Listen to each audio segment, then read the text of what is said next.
ఓం శ్రీమాత్రే నమః. ఓం శ్రీ గురుభ్యో నమః. హరి ఓం. అందరికీ నమస్తే అండి. అందరూ కూడా అమ్మవారి అనుగ్రహంతో అందరూ బాగుండాలని మనసారా అమ్మవారిని ప్రార్థిస్తూ ఉన్నాను. ఈ రోజున మనం భవానీ సౌందర్యలహరి గురించి అయితే మనం విందాం. అసలు ఈ భవానీ సౌందర్యలహరి అంటే ఏంటి, ఎవరు రచించారు అనేటువంటి విషయాలన్నీ కూడా సంపూర్ణంగా అయితే మనము విందాము. జగద్గురు శ్రీ ఆది శంకరాచార్యుల వారు తమ శిష్యగణంతో హిమాలయ పర్వత ప్రాంతాల్లో ఆధ్యాత్మిక సత్సంగ గోష్ఠులు చేస్తూ విహరిస్తూ ఉన్నారు.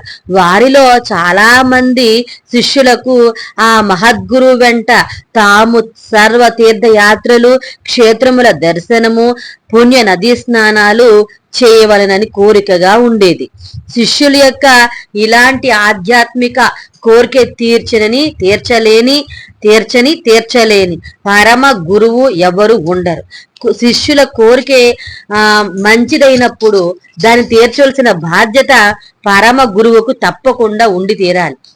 అందువలనే ఆది శంకరాచార్యుల వారు తమకు అత్యంత ప్రీతి పాత్రులైన తమ శిష్యులను వెంటబెట్టుకుని కాశ్మీరు మొదలు కన్యాకుమారి వరకు గల దివ్య క్షేత్రాలు, విఘ్నేశ్వర, సుబ్రహ్మణ్యేశ్వర, ఇలా సర్వ దైవీ దేవతా క్షేత్రాలు సందర్శించారు. ఆయా క్షేత్రాల్లో ఆయా దైవ దర్శన సమయంలో ఆ మహద్గురువు నుంచి గంగా జురిల ఉప్పొంగిన అద్భుత కవిత్వంతో ఆయా దైవాలను దేవీ స్వరూపణులుగాను స్తోత్రము చేశారు. అలా ఆ పరమ గురువు రాసిన స్తోత్రాలు అన్నింటినీ ఒక మనిషి ఒక జన్మలో పారాయణ చేసి కంఠస్థం హృదయస్థం చేసి అర్థం చేసుకుని తరించడం కూడా సాధ్యం కాదు. అన్ని రాశారు, అంత గొప్పగా రాశారు. వాటిలో శ్రీ భవానీ భుజంగ ప్రయాత స్తోత్రము ఒకటి. కేవలం 17 శ్లోకాల్లో అమ్మవారి ఆనందలహరి, చిదానందలహరి, సౌందర్యలహరి మంత్రతంత్ర శాస్త్రాలను ప్రతి ఒక్కరూ హాయిగా గానం చేసుకునే విధంగాను మనసు పెట్టి కంఠస్థం చేస్తే 2 రోజుల్లో ఎవరికైనా నోటికి వచ్చేటట్లుగా ఉండేంత సులువుగా వ్రాశారు. శ్రీ భవాని భుజంగ ప్రయాత స్తోత్రం ఏంటంటే బ్రహ్మ సూత్ర భాష్యములు, త్రిశత భాష్యము, నిర్వాణ షట్కము, శివ భుజంగ ప్రయాత స్తోత్రము, శివానందలహరి ఒకటేమిటి, ఆయన హృదయాల్లో కదలాడే ప్రతి భక్తి భావన ఒక శ్లోకమై ఒక స్తోత్రమై అలరారింది. ఆ స్తోత్రాలు నియమంగా పారాయణ చేసిన వారికి వేదము, వేద మంత్రాలు, గాయత్రి జపము, నిత్యజ్ఞ యాగాలు చేసేటువంటి ఫలము సంప్రాప్తమై తీరుతాయి. అది ఆ జగద్గురువుకు జగన్మాత ప్రసాదించిన వరం కూడా.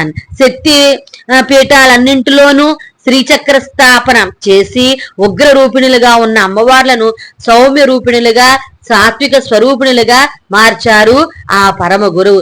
మరి ఇదంతా ఆయన జన్మలో సాధించగలిగారు అంటే అణిమాదిష్ట సిద్ధులు ఆ మహాత్మునికి కరతలామలకము అయ్యాయి. శిష్యులు తామంతా తమ గురువు గారు వెంట నడుస్తున్నామని భ్రమపడుస్తున్నప్పటికీ ఆ పరమ గురువు వారందరికీ ఒకానొక పరమసత్వం కలిగించి వారికి తెలియకుండానే తమదైన కేచరీ విద్యతో ఒక క్షేత్రము నుండి మరో క్షేత్రానికి 100 మైళ్ళ దూరం చిటికలో అడవులను, కొండలను అధిగమించి మరీ చేరవేసేవారు.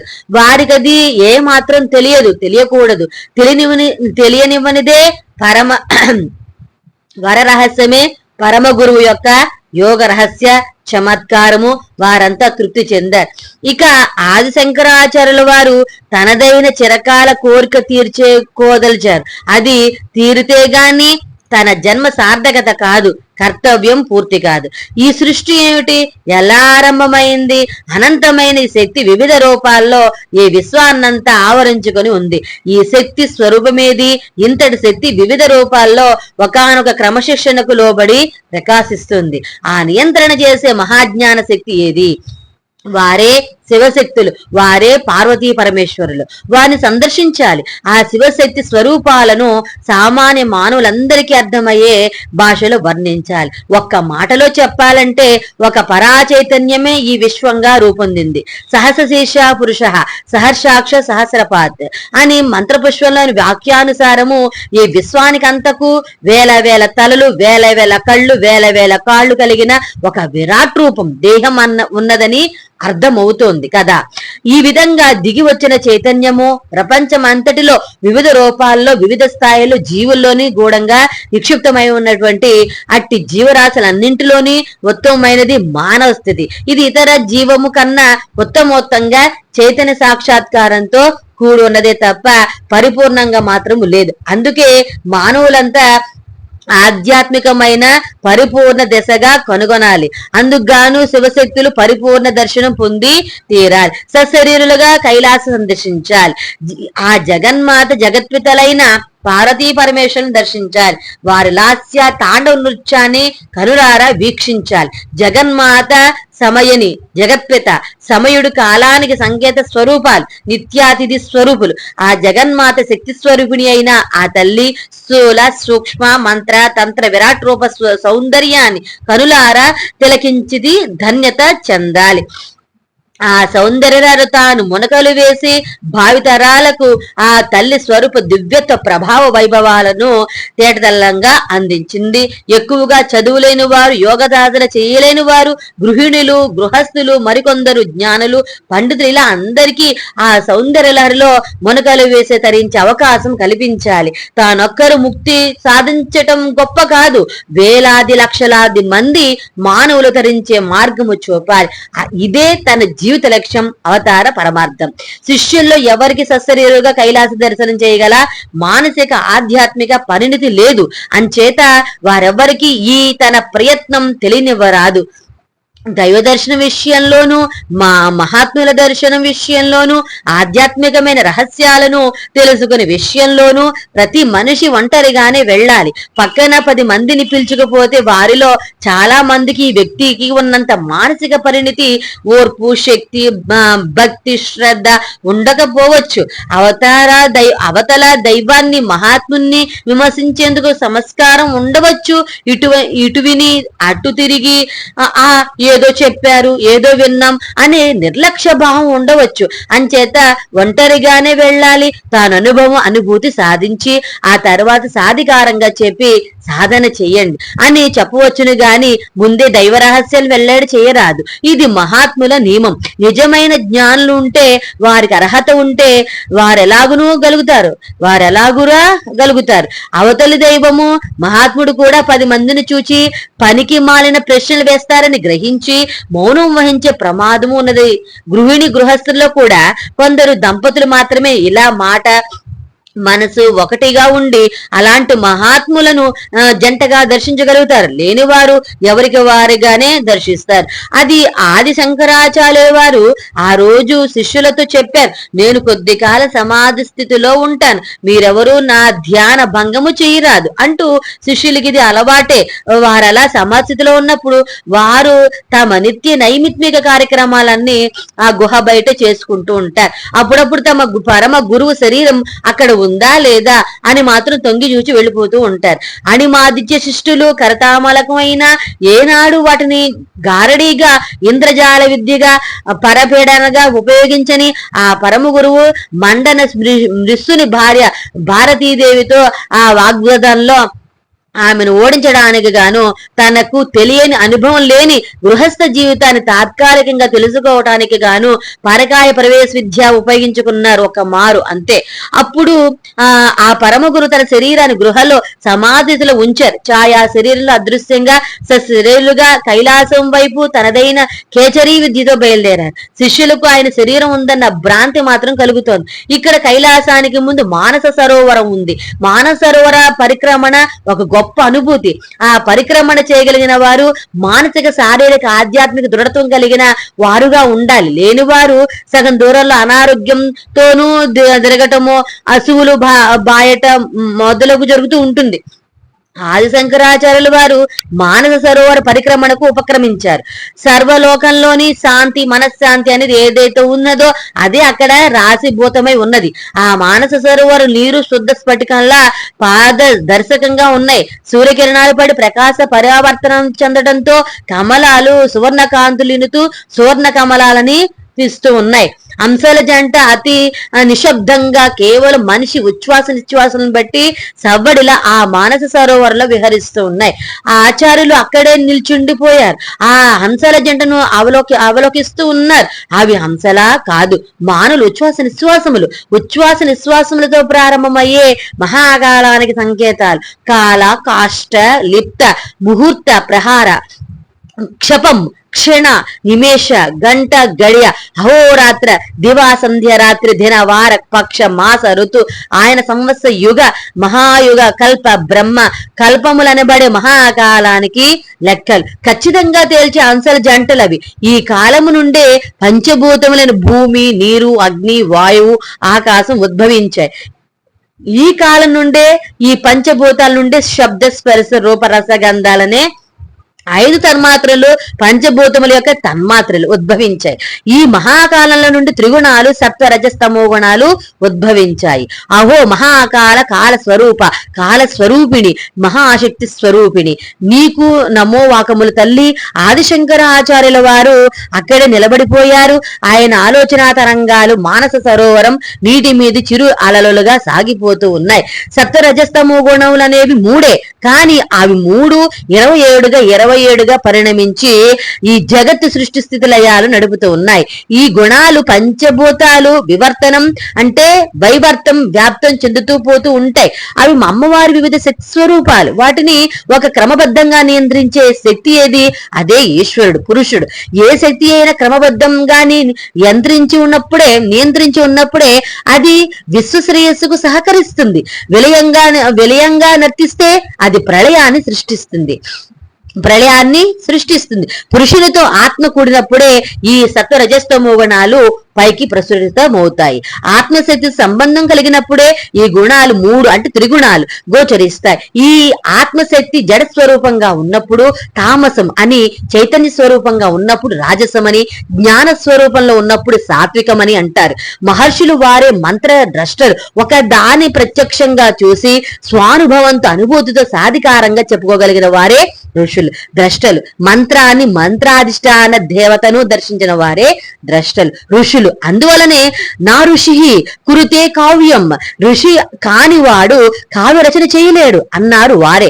ధ్యాన సమాధిలో మునిగిపోయినప్పుడు వివిధ జీవరాశుల్లోని చైతన్య స్థిత గోచరమవుతూ ఉంటాయి. తమో గుణం వలన భూమి, పర్వత, వృక్ష, పాషాణములు మొదలైన స్థావరములన్నీ ఉంటాయి. ఆదిశక్తి ఈ రూపంలో ఆవిర్భవించింది తమోగుణంతో. రజోగుణం వల్ల మనుషులు, మృగములు, పక్షులు, పురుగులు రజోగుణం వల్ల మనుష్యులు, మృగములు, పక్షులు, పురుగులు, జరాచరములు మొదలైన జంగమాచర ప్రాణులు పుట్టుకొచ్చాయి. ఆది పరాశక్తి రజోగుణ విజృంభణ ఇదన్నమాట. తర్వాత సాత్విగుణం వల్ల జ్ఞాన స్వరూపులైన దేవతలు, మహర్షులు, ఆచార్యులు, ఆళ్వార్లు, నయనార్లు, అవతార పురుషులు, అవధూతులు, వివిధ రకాల దేవీ దేవతా స్వరూపులు ఉద్భవించారు. ఆది పరాశక్తి యొక్క సత్వగుణ స్వరూప ప్రతిబింబాలు వీరు భూలోకంలోని సర్వ ప్రాణి కోటిని ఉద్ధరించడానికి అవతరించి తమ బోధనలతో, కవిత్వాలతో, కళలతో మిగిలిన రాజస తామస మానవులను ఆధ్యాత్మికం వైపు మరలించి ఉద్ధరించే కారణ జన్ములు. ఆది పరాశక్తి విజృంభణ అంతటితో ఆగలేదు. ఈ సృష్టి విస్తృతపరచడానికి గాను పై త్రిగుణాలను ఒక్కొక్క దాన్ని 3 భాగాలుగా అంటే 3 × 3 × 3 27 విజృంభించిందా పరమేశ్వరి అయిన మహాకాల స్వరూపిణి. ఇలా విభజింపబడి సత్వగుణంతో కూడిన సత్వగుణంతో నిర్వికారుడు నిరంజనుడు మహాయోగీశ్వరుడైన విరాట్ పురుషుడు సాకార రూపం దాల్చాడు.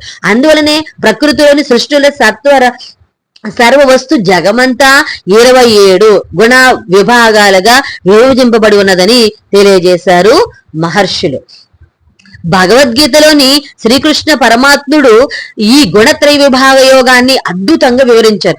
అందువలనే ప్రకృతిమయమైన మంత్ర రూపమైన గాయత్రికి 3 పాదములు, సాత్విక రాజస తామసములు, భూర్భవస్సువహ అను 3 వ్యాహృతులు, మొత్తం 27 అక్షరములు గల మంత్రం అది.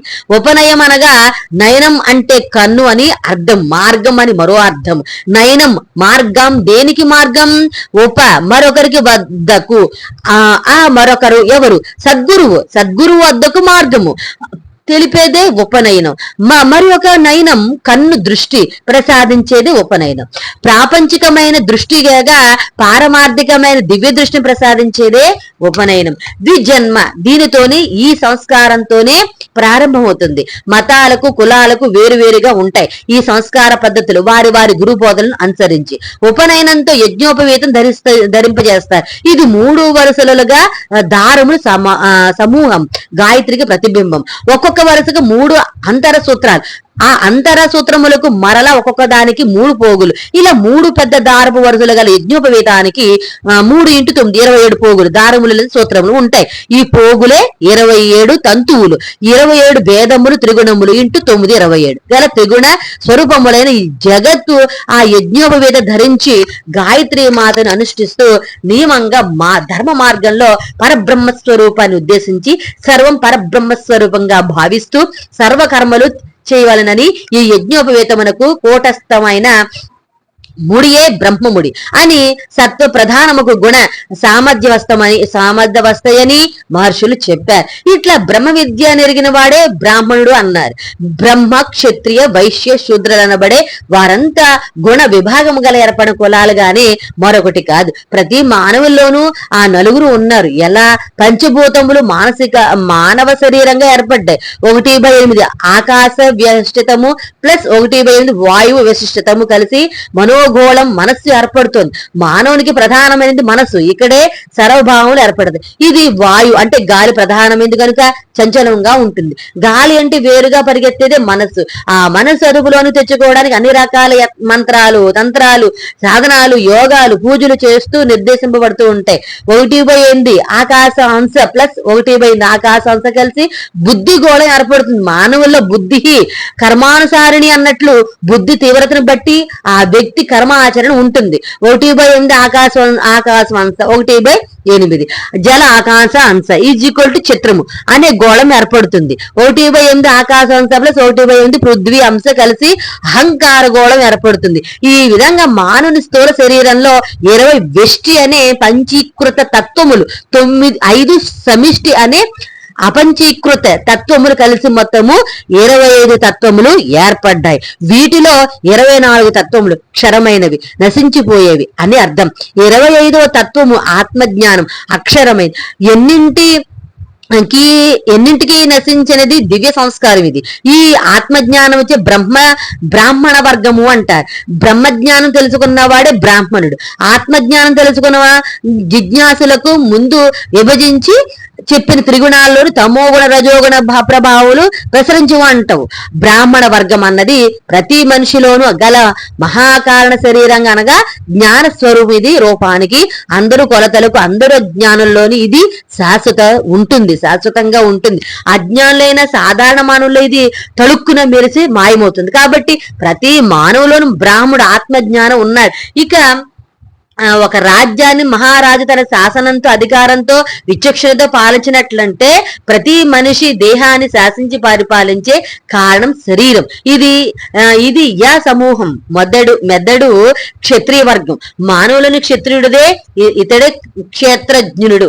ఇక వ్యాపార లావాదేవీలు, క్రయ విక్రయాలు, కోరికలు అనే ధనం పెట్టుబడిగా సాగే సూక్ష్మ శరీరమే వైశ్యవర్ణము. వైశ్యుడు ఈ కోరికలు అనంతంగా సాగి ఒక్కొక్కసారి బ్రాహ్మణ క్షత్రియ ఇద్దరిని దేహంలో నుంచి వెలగొడబడతాయి. వాడే లోభి, పిసినారి, భోగిగా మారతాడు. ఇక కర్మలన్నీ చెయ్యాలి. ఇందులో సేవ, ఉద్యోగ, వ్యవహార, గృహ సంబంధమైన కర్మలన్నింటిలో అంతర్గతంగా ఉన్నది సేవ. అది చేసే స్థూల శరీరం ఇష్టం ఉన్న లేకున్నా పని చేయాలి. భార్య బిడ్డల్ని, తల్లిదండ్రుల్ని పోషించాలి. అధికారులకు తల వంచాలి. సమాజానికి సేవ తీరాలి. ఇలా సేవ చేయడానికి ఉపకరించే కాళ్ళు, చేతులు, పనులు అన్ని శూద్రవర్ణం. కేవలం ఈ సేవ పనుల్లో మోక్షం రాదు. అందువలనే శూద్రులకు మోక్షం లేదు అన్నారు పెద్దలు. ఇక్కడ శూద్రం శబ్ద కులానిది కాదు, కర్మది, వృత్తిది, ఆసక్తిది. మనిషిలోని త్రిగుణాల్లో ఏది ఎక్కువ తమో గుణమో దాని ఈ శూద్ర శబ్దం. కేవలం క్షాత్రంతో మోక్షం రాదు, వ్యాపారంతో మోక్షం రాదు. బ్రహ్మజ్ఞానం ఉండిన బ్రాహ్మణులు ఆత్మజ్ఞానంతో మోక్షం సాధించాలి. అందువల్ల ప్రతి వ్యక్తి తనలో బ్రహ్మ, క్షత్రియ, వైశ్య, శూద్రను గుర్తించి తాను బ్రాహ్మణునిగా మారడానికి కృషి చేయాలి. ఇదే ఆత్మ విద్య, అదే బ్రహ్మ విద్య, అదే శ్రీ విద్య. ఇదే సాధన చేయాలి. పంచభూతాలైన భూమి, నీరు, నిప్పు, ప్రకాశం, వెలుగు, గాలి, ఆకాశము, మహాకాల స్వరూపిణి మహాశక్తి విజృంభణ విమర్శతో చరాచర సర్వ సృష్టి స్వరూపం దర్శించింది.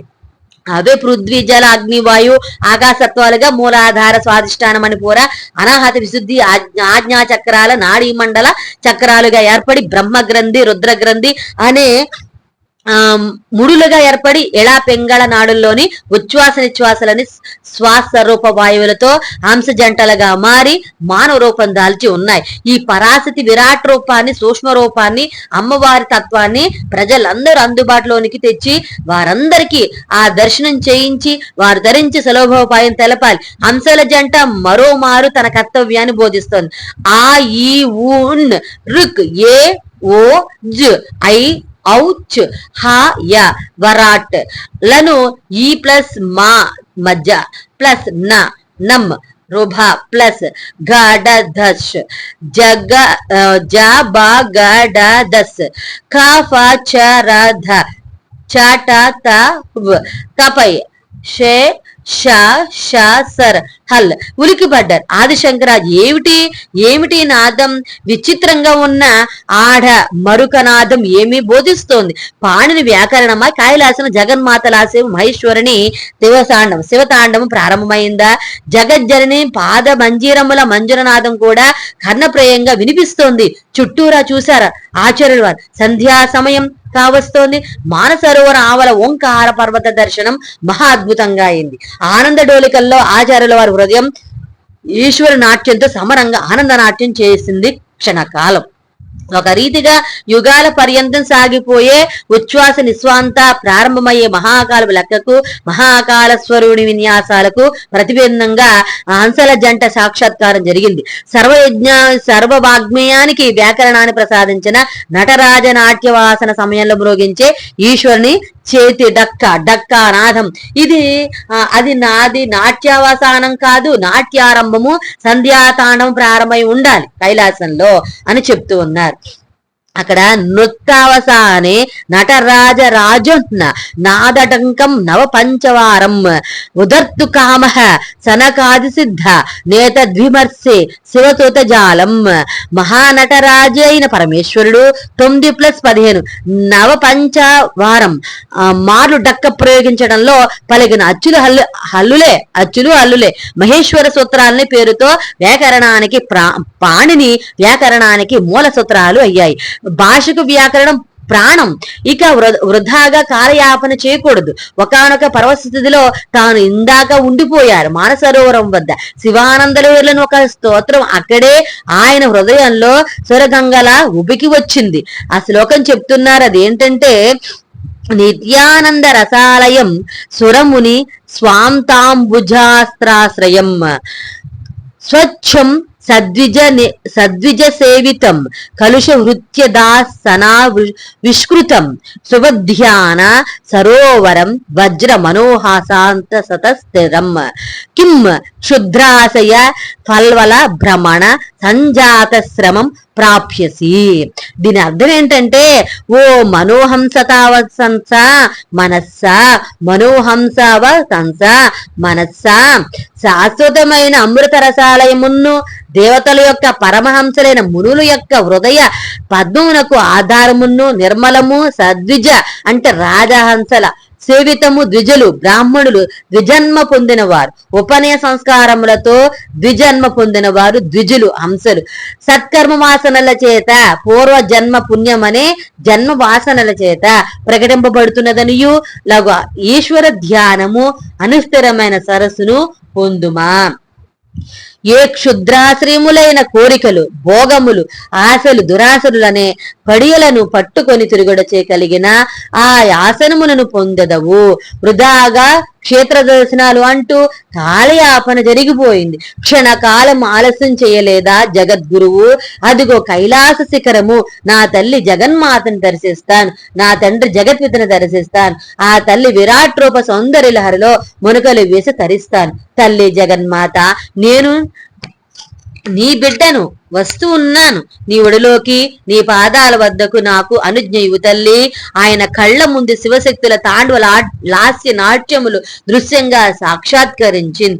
ఆదిశంకరు ఆ క్షణంలో పసిపాపగా మారిపోయారు. మానసికంగా అమ్మను చూడనిదే బతకలేనంత ఆర్తిగా పిలిచారు. కైలాసంలో జగన్మాత పార్వతి నాట్యం చేస్తుంది.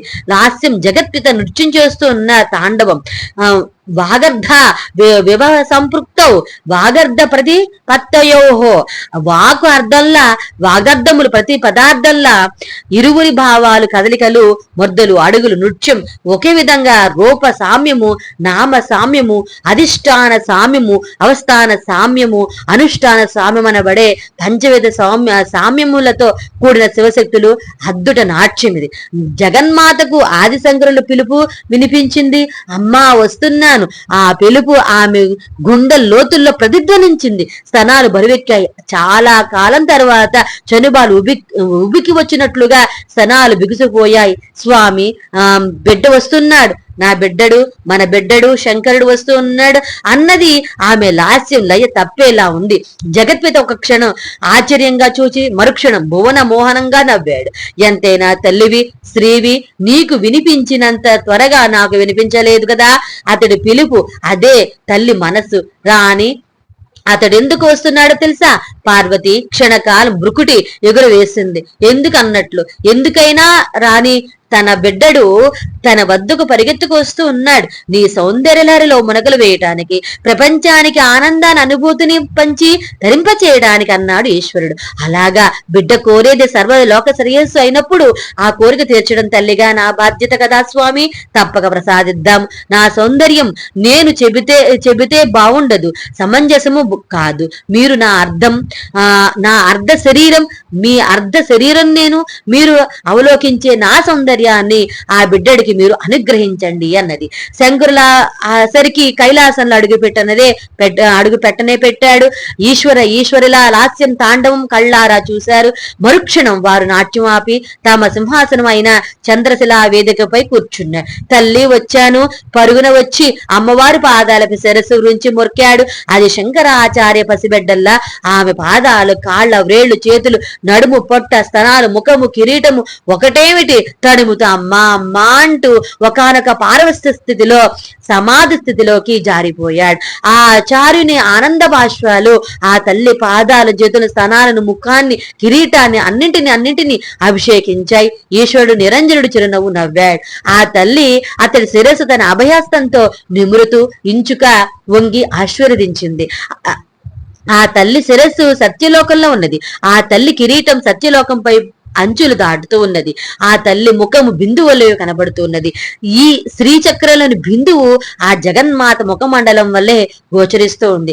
ఆ ముఖ మండలం క్రిందుగా ఇంచుక వంగి ఆశీర్వదిస్తూ ముందుకి వంగిన శరీరంతో ఇంచుక వంగి స్తన ద్వయం సూర్య చంద్రవలేనున్నవి. దాని క్రింద త్రికోణ రూపంగా ఉన్న ఆ తల్లి ఉరము, ఉదరము, కట్టి ప్రదేశం. అహో, ఈ శ్రీచక్ర స్వరూపుడి జగన్మాత విరాట్ స్వరూపమే.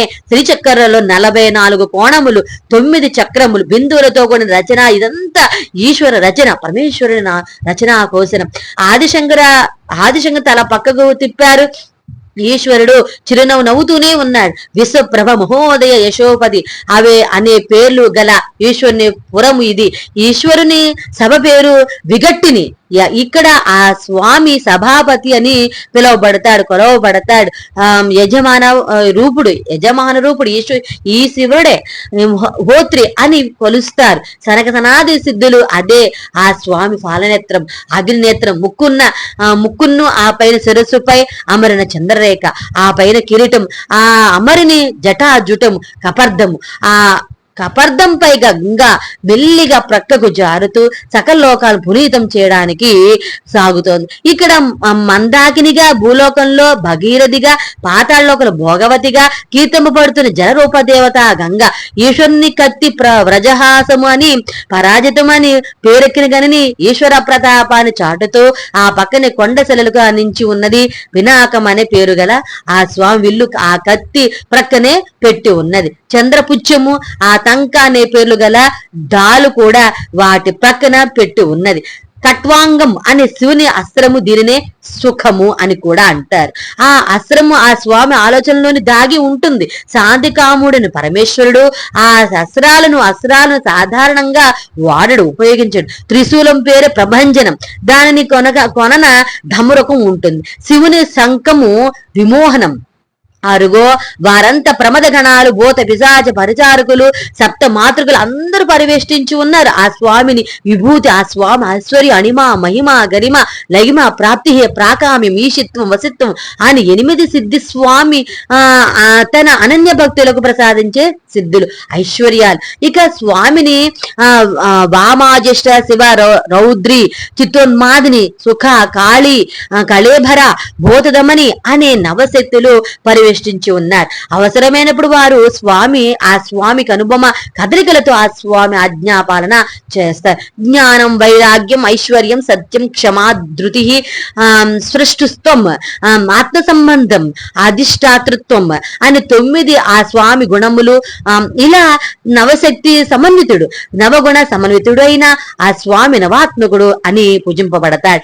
ఈశ, మహేష, శివాసూలి, ఈశాన, చంద్రశేఖర, శంకర, భూతేశ, ఖండ పరశు, కృతివాస, గిరీశ, మృత్యుంజయ, కాల, ఉగ్ర, కపద్ది, శ్రీకంఠ, దిగ్వాస, వామదేవ, విరూపాక్ష, త్రయంబక, పురారి, గంగాధర, అందకరిపో, వృషధ్వజ, వృషవాహన, పాహ్యమాం. స్వామి జగన్మాత సౌందర్యాన్ని కనులారా వీక్షించాలంటే నీ లోకానికి, నీ హృదయంలోకి నన్ను తీసుకో, నీ హృదయంలో నా భావను నిలుపు. అప్పుడు గాని భవానీ సౌందర్యాన్ని నేను సగుణంగా, నిర్గుణంగా, మంత్రతంత్ర రూపంగా, స్థూల సూక్ష్మ విరాట్ రూపంగా దర్శించలేను.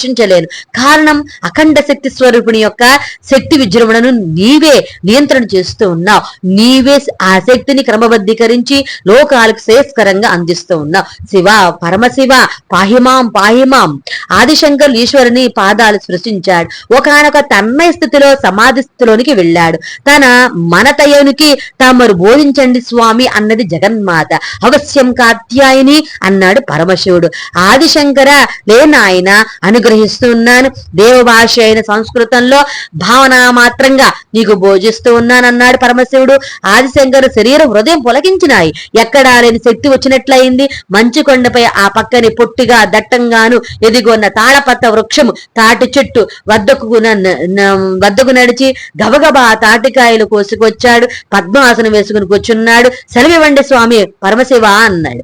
ఆదిశంకరాచార్య ఘంటం పట్టుకుంటూ నాయన శంకర వ్రాసుకో, ఈ సకల చరాచరువులకు ఆధారభూతమైనది శక్తి. ఆమె కరుణ లేనిదే, సహకారం లేనిదే ఈ సృష్టిలో ధూళికమైన నాకు అయినా కదలదు ఈశ్వరుడు చెప్తూ ఉన్నారు. ఆది శంకర్లు రాసుకుంటూ ఉన్నారు. ఆ స్వామి చెప్తూ ఉన్నది ఆయన హృదయంలో శ్లోక రూపంలో అక్షర రూపంగా మారుతోంది.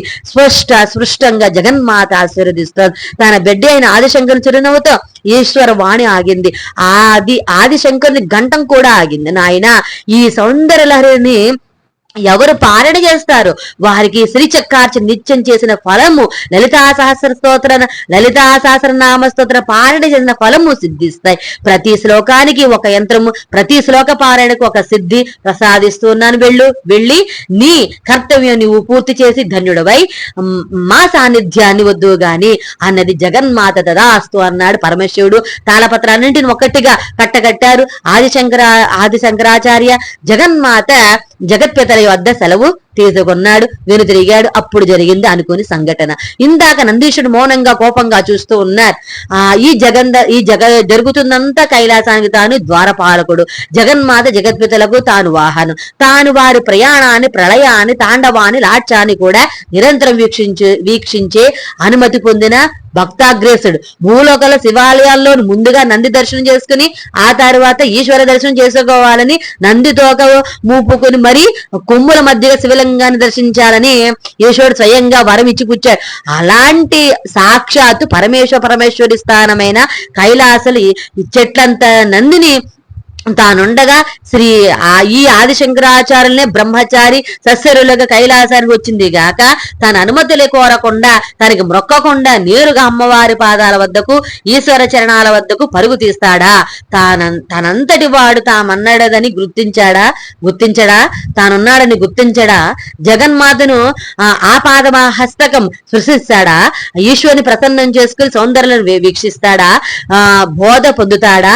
ఇక నందీశ్వర నమస్తుభ్యం శాంతనంద ప్రదాయకం మహాదేవ సేవార్థం అనుజ్ఞాదాంతు మహర్హసి అనే శ్లోకానికి అర్థం పరమార్థం ఏమున్నది కనుక అమ్మవారి సౌందర్యాన్ని తాను వీక్షించాడు. బాగుంది, ఇది భూలోకాలందరికీ కార్యక్రమాలకు చేస్తానని శివస్వామి దీవెన పొంది మరి వెళ్తున్నాడే బ్రహ్మచారి.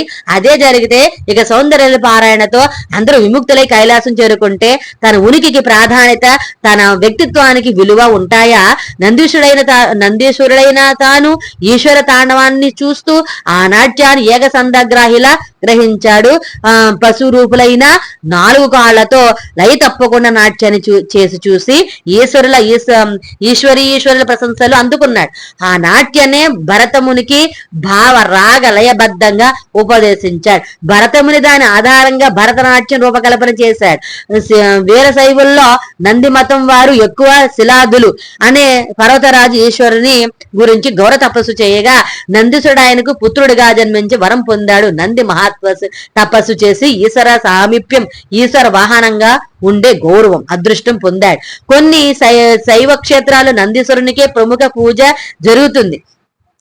శ్రీకాళహస్తిలో నంది సేవ అని ఉత్సవం వేలాది శైవ భక్తులకు తమ భక్తి చాటుకునే పూజా పద్ధతి. మహానందిలోను నవనందుల్లో మండలంలోను నందీశునికే ప్రముఖ స్థానం, పూజ జరుగుతాయి. నందీశుడు లేని శివాలయం, నందిని దర్శించని శివభక్తుడు ఉండడు ఏ కాలంలోనూ. అలాంటిది ఈ బ్రహ్మచారి తన భక్తిని, అహాన్ని, తన స్నానాన్ని కించపరిచినట్లుగా ప్రవర్తించాడు. అమ్మవారి సౌందర్యలహరిని తీసుకుని వెళ్తూ ఉన్నాడు.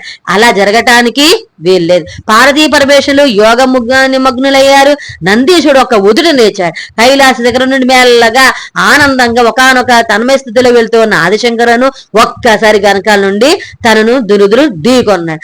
పరధ్యానంగా వెళ్తున్న ఆదిశంకరులు ఆ అనుకోని తాకిడికి బోర్లాపడ్డాడు. చేతిలో ఉన్న తారపత్రాలు నందీశుని ప్రభంజనం వంటి ఉచ్ఛ్వాస నిశ్వాసలకు చల్లా చెదురుగా ఎగిరి పడ్డాయి. దూరంగా విసిరిపడినట్లు పర్వత పానువుల్లోనూ పడ్డాయి. ఎవరు నువ్వు? తెప్పదిల్లుతూ లేచి ఆశ్చర్యంగా బాధగా అడిగాడు ఆచార్యుల వారు. అన్నావు, ఆ మాట అంటనే అన్నావు అనుకుంటున్నాను. ఈశ్వర సాన్నిధ్యంలో ఉండే అకుంతురిత శివభక్తుడు, వీరశైవ భక్తి తత్పరుడు, శివ పూజలో నందిమతము అంటూ శివలింగంతో జీవనము, శివలింగముతో మరణం అంటూ లింగధారులై అన్య దేవతలకు స్మరించక ఈశ్వరుని దైవంగా కొలిచే నందిమతమునే ఆవిష్కరించిన ఈ నందీశ్వరుణ్ణి ఎవరు నీవు అని అడుగుతావా నన్ను? హుంకరించాడు నంది.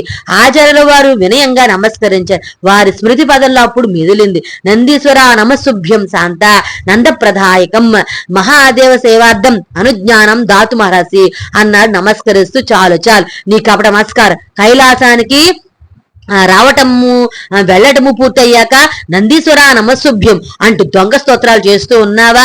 మరలా అహంకరించాడు నంది. క్షమించండి నందీశ్వర, నేను చేసింది తప్పే. కానీ జగన్మాతను దర్శించే ఆర్తిలో నాకు మీరే కాదు, ఈ సర్వ చరాచర ప్రపంచమే గుర్తుకు రాలేదు, క్షమించండి అన్నారు. ఆచార్యులు వారు మనస్ఫూర్తిగా క్షమాపణ వేడుకుంటూ కింద పడిన తాళపత్రం ఏరుకుంటూ కళ్ళకు అద్దుకుంటూ, ఆగు, అవి నీ వెంట తీసుకుపోవడానికి వీల్లేదు. మరలా అహంకరించాడు నంది. నంది. ఆగు బ్రహ్మచారి, జగన్మాత జగత్పితలను సస్యరులుగా దర్శించావు, కైలాసానికి రాగలిగో, నీ తపశక్తిని మెచ్చుకుంటున్నాను. కానీ అమ్మవారికి స్వామివారికి సంబంధించిన దేవ రహస్యాలను మానవులందరికీ ముందు వెదజల్లితే వారు ఆ విలువ తెలుసుకోగలరా? సౌందర్యలహరి అంటే జగన్మాత అంగాంగ వర్ణన ఆ అసభ్యత గాని సంస్కారంగా ఆలోచిస్తారే తప్ప వారు అందులోని తల్లి విరాట్ రూపాన్ని దర్శించగలరా? అపరిణిత మనస్కులు అతి సులభంగా భక్తిని ముక్తిని ధనంతో దర్జాతో అధికారంతో పొందవలననే ఇచ్చగలిగి ఉన్న కలియుగ సగటు మానవులకు మంత్ర తంత్ర శాస్త్రాలతో మిగిలితమై ఉన్న జగన్మాత సౌందర్యలహరి బోధించ తగునా? ఆ తాళపత్రాలెక్కడే, నాకిచ్చి వెళ్ళు. అవి నీవు భూలోకానికి తీసుకువెళ్ళలేవు. వెళ్ళినా ఈ దివ్యాక్షలు ఆ భూమి ఆకర్షణ శక్తులకు మాయమవుతాయి సుమా, మరలా అరచాడు నంది. స్వామి, అదేమిటివి? ఇవి అమ్మవారి సౌందర్యలారి ఆచార్యుల వారి మాటలకు అడ్డొస్తూ హూంకరించాడు నంది. కాబట్టే వద్దంటూ ఉన్నాను. జగన్మాత సౌందర్యలారి కైలాసానికే పరిమితం. సనక సన్నాది సిద్ధులు నాలాంటి భక్తాగ్రసులు తప్ప అన్నులెవరు ఆ నీ సౌందర్యం దర్శించే అర్హత, అందులో మునకలు వేసి ధరించే అర్హత లేదు. ఆ తాళపత్రాలు ఇక్కడే పాడే అన్నాడు నంది కఠోరంగా రంకెలు వేస్తూ. స్వామి, నా ఇంతకాలం తపస్సు సాధన జీవిత ధ్యేయం ఇదే. ఇవి వదిలి వెళ్ళలేను. నా కర్తవ్య పాలన పూర్తి చేసి నా ఈ జన్మ బంధాల నుండి విముక్తి పొందాలి. నందీశ్వర, నీకు 100,000,000 నమస్కారాలు. నా దారి నన్ను పోని. అనవసరమైన ఘర్షణతో కాలయాపన చెయ్యకు స్వామి. నిన్ను కావాలని కించపరచలేదు. తన్వేతంలో పొరపాటు చేశానేమో, క్షమించు. నా ఒక్కడి ఉద్ధరింపు కోసం నేనే నాడు పాటు పడలేదు. అదే నేను కోరి ఉంటే ఈ పవిత్ర హిమాలయాల్లో ఒక గుహలో ముక్కు మూసుకొని కూర్చుని ఉండేవాణ్ణి. ప్రస్థానత్రయం, వేదములు, ఉపనిషత్తులు, భగవద్గీత భాష్యములు వ్రాసేవాణ్ణి కాను. మనీషా పంచకము వ్రాసేవాణ్ణి కాను. నిర్వాణ షట్కము వ్రాసేవాణ్ణి కాదు. స్తోత్రాన్ని గంధస్థం చేసేవాణ్ణి కాదు. ద్వాసజ కమంజరి, అదే భజ గోవింద శ్లోకాలు వ్రాసేవాణ్ణి కాను. నా చుట్టూరా ఉన్న మానవ లోకంలో ఈ కలి కాలంలో జ్ఞానులు, అజ్ఞానులు, పండితులు, పామరులు కూడా ఉన్నారు. జ్ఞానులకు జ్ఞానబోధకు మరొకసారి సాయం అవసరం లేదు.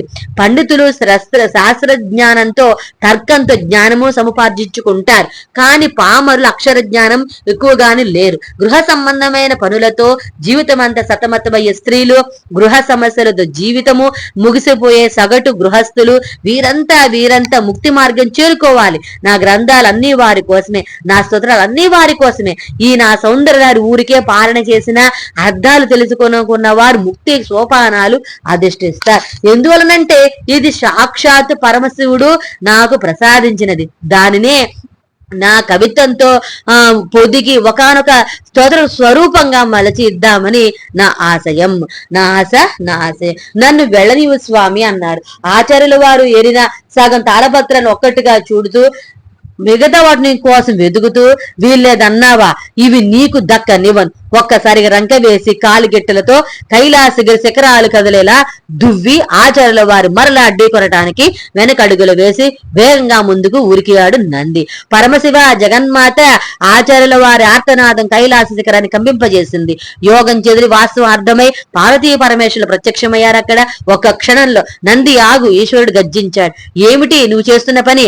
అమ్మవారు కోపంగా అరిచింది. జగజ్జనని, నీ సౌందర్య రహస్యాన్ని భూలోక వాసులకు ఈ బ్రహ్మచారి నంది ఏదో చెప్పబోయాడు. ఆ సమయంలో పార్వతీ పరమేశ్వరులు అలా అక్కడికి రావటం సుతారాము సంతోషం కలిగించలేదు అతడికి. ఏమి ఈ భూలోకవాసులైన మానవులకు మోక్ష మార్గము అవసరం లేదా? వారంతా నా బిడ్డలు కారా? ఆదిశంకరులు ఎవరనుకుంటున్నావు? నా బిడ్డడు. అతన్ని మేము అనుగ్రహించాము, నీవు నిరోధించవచ్చునా? మందరించి జగన్మాత, నాయన శంకర, నువ్వు క్షేమంగా వెళ్ళు అన్నది ఆశీర్వదిస్తూ. ఆదిశంకరులు ఆ తాళపత్రంలోనే తిరిగి వచ్చారు. సగం ఎటో ఎగిరిపోయాయో కనిపించలేదా సమయంలో నందీశ్వరుడు నొచ్చుకున్నాడు. అధిగమించిన ఈశ్వరుడు అన్నాడు, నంది, నీకో విషయం చెప్పాలి. భూలోకవాసులందరికీ జన్మల సహజమైనట్లే మనము సహజమే.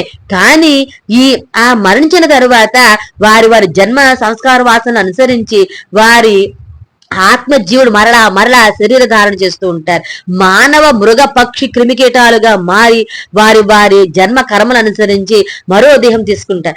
మరణించగానే వారి దేహాలను వారి కరాచారాలను కులాచారాలు మతాచారాలను బట్టి దహనం చేయటమే ఖననం చేస్తారు కనుక ఆ దేహం నశిస్తుంది. ఆత్మవాసనల బలంతో వారు మరో దేహధారణ చేస్తారు. కానీ అవధూతలు అవతార పురుషులు కార జన్ములు అలా కారు, వారు ఉత్క్రాంతి పొందుతారు అన్నాడు పరమశివుడు. ఉత్క్రాంతి అనగా మరణమో కదా స్వామి అన్నాడు నందికేశ్వరుడు ఆశ్చర్యంగా. కాదది ఒక అవతార పురుషుడు ఒక మహాభక్తుడు మరణించినప్పుడు అతడి ఆత్మ పంచభూతాలు కలిసిపోకుండా ఆత్మకు అష్టదిక్పాలకులు పంచభూతాలు కలిసి తమ వద్ద తేజో రూపంగా నిలుపుకొని కాపాడుతూ ఉంటారు. ఇదే ఉత్క్రాంతి అంటే ఉత్ అనగా పైకి ఎత్తబడిన, క్రాంతి అనగా తేజస్సు, తేజో రూప శక్తి, రక్షింపబడుతున్న ఆత్మశక్తి. అది ఎవరి చేతనో రక్షింపబడటం కాదు, సాక్షాత్తు దిక్కులు దిక్పాలకులు పంచభూతాలు ఆ శక్తిని తాములో జాగ్రత్తగా వెలిగే దీపారాధన గాలి తాకిడికి ఆరిపోకుండా చుట్టూరా చేతులు అడ్డుపెట్టో ఒకనొక గాజు గోళం అడ్డుపెట్టో రక్షించినట్లుగా రక్షిస్తూ ఉంటారు వారు. ఏ పుణ్య దంపతులు మహాభక్త దంపతులు సంతానం కోసం దైవాన్ని ప్రార్థిస్తూ ఉంటారు. వారు కోరేది సాధారణ సంతానం కాదు, భక్తుడు జ్ఞాని దైవ స్వరూపుడు అయిన బిడ్డడు తమ గర్భవాసన జన్మించి తమ అఖండ మోక్షాన్ని తమ కోటి మానవులందరికీ జ్ఞానదాన్ని ప్రసాదించాలని కోరుకుంటారు. ఇదిగో ఉత్క్రాంతితో చేదస్వరూపుడుగా అష్టదిక్కులు దిక్పాలకుల వద్ద పంచభూతాల వద్ద కాపాడుతూ ఉన్న ఆ ఆత్మస్వరూపుడు ఆ తల్లిదండ్రులు కారణ జన్ముడైన బిడ్డడుగా జన్మిస్తారు. వారే ఆచారులు, ఆరువారు, నయనార్లు, వాగ్యకారులు, సత్తలు, మహాభక్త శిఖామణులు మొదలైన కారణ జన్ములు. ఆది శంకరాచార్యుడు నా మరో అంశ ఆపర బాలశంకరుడు అని తెలుసుకో. ఇతడు భారతదేశం కేరళ రాష్ట్రంలోని కాళి అనే గ్రామంలో శివగురు ఆర్యాంబ అనే శివభక్తులకు దేవి భక్తులైన దంపతులకు నా దేవి వరప్రధానంగా జన్మించాడు. ఇతడు అందువలనే పరమ గురువుగా పసితనంలోనే మారి భారతదేశాన్ని తన కవిత్వంతో, తన భాష్యాలతో, తన వాదన పటిమతో నాస్తికవాదం నుండి కాపాడి మోక్ష మార్గం వైపు మరలించాడి సద్గురువు. అందువలనే జగద్గురుగా కీర్తింపబడ్డాడు. అణిమాది సిద్ధులు కరతామలకం అయి ఉన్న అతడే నాడు వాటిని తన స్వార్థానికి గాని పేరు కోసం గాని డాంబికంగా గాని ఉపయోగించుకోలేదు. జ్ఞాని, విరాగి, శాంతచిత్తుడు, స్థిరచిత్తుడు అయిన ఈ బ్రహ్మచారి నోటి వెంట వెలువడిన ప్రతి స్తోత్రం బీజాక్షర సమాకలితమైన మంత్రంగా భాషించింది. వాల్మీకి, వ్యాస, కాళిదాసాది మహర్షులు కవుల పక్కన ఈ బ్రహ్మచారి కవిత్వం నిలిచి వేదంతో సమాన ప్రతిపత్తి కలిగి ఉంది. అతడే వ్రాయాలి సౌందర్యలారి. కారణం జగన్మాత సౌందర్యాన్ని వర్ణించే హక్కు అర్హత ఆ ఆదిశంకర్లు ఒక్కరికే ఉన్నాయి. ఒక శిశువుల భవరోగాన్ని పారద్రోలే ఒక విష అతడే ఒక జగన్మాత. ఆ జగన్మాత విరాట్ రూపాన్ని మానవులకు అర్థమయ్యేలా చెప్పగల నీవు అడ్డుకొని అతడు వ్రాసుకుని సౌందర్యాన్ని నేను స్వయంగా బోధించిన దానిలో సగం తాళపత్రాలు ఎగరగొట్టేశావు. మంత్రశాస్త్రం అతడి చేతికి చిక్కింది. సౌందర్యహరిలో చిదానందలరి ఆ మంత్రశాస్త్రం అది కేవల నిర్గుణ పరబ్రహ్మణి స్వరూపానిది. సౌందర్యలోని సౌందర్యరి ఈ పర్వత పానుపుల్లోనే పడిపోయింది. సౌందర్యరి అమ్మవారి సగుణ రూపం, విరాట్ రూపం. చూసావా నీ అనాలోచిత కర్మ, కోపం, ద్వేషం ఎంత పని చేశాయో. శ్రీచక్ర స్వరూపమైన సౌందర్యాలని నీవు కూడా సగంగా అర్థం చేసుకోలేకపోయావు. నంది ఈశ్వరుడు క్షణకాలం చెప్పడం ఆపాడు. నందీశ్వరుడు బాధపడ్డాడు, భయపడ్డాడు. అహం వదిలింది. స్వామి పరమేశ్వర, ఇప్పుడు ఎలా నా తప్పిదాన్ని మన్నించండి. ఆ బ్రహ్మచారికి ఆ తాళపత్రాల వీధికి ఏరు తీసుకుని వెళ్లి ఇచ్చిరానా అన్నాడు పశ్చాత్తాపంతో. వద్దు వద్దు, అతడి భావంలోని భవాని నిలిచే ఉంటుంది. భవాని భుజంగ ప్రయాత స్తోత్రం అతడు రచించాడు. అది ఆధారంగా కొరవ సౌందర్యలహరిని అతడే పూర్తి చేయగలడు. నా ఆశీస్సులు జగన్మాత దీవెనలు ఉన్న అతడికి తాళపత్రాలు అయినా పర్వాలేదు, అక్షరాలు వర్ణ స్వరూపుడి అయిన జగన్మాత దర్శనమిస్తాయి అన్నాడు పరమేశ్వరుడు. నందీశుని మనసు కుదుటపడింది. తల్లి, ఇందాక ఇతడు నా బిడ్డడు అన్నావు. విఘ్నేశ్వర కార్తికేయుల్లాగా నాలాంటి నీ బిడ్డడు వేలాది మంది గాక అతడు నీ సొంత బిడ్డడు అన్నట్లుగా అన్నావు తల్లి.